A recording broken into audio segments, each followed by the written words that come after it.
AberSU provide latex-free condoms and water-based lube all year round in the underground of the union. They are located next to gender-neutral toilets. You can also use a condom for oral sex to be placed over a vulva. So this is how you would do that. You would cut out top, okay, and bottom.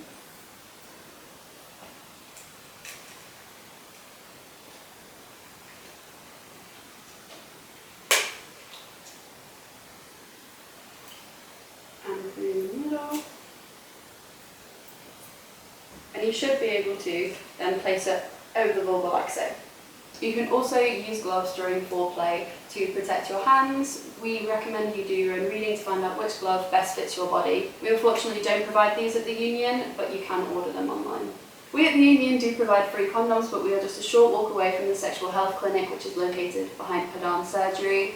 They provide free condoms, contraception, pregnancy tests, terminations and STI testing kits. You can also go there for free and confidential sexual health and relationship advice. You do need to book an appointment in order to attend, but they're always there if you need them.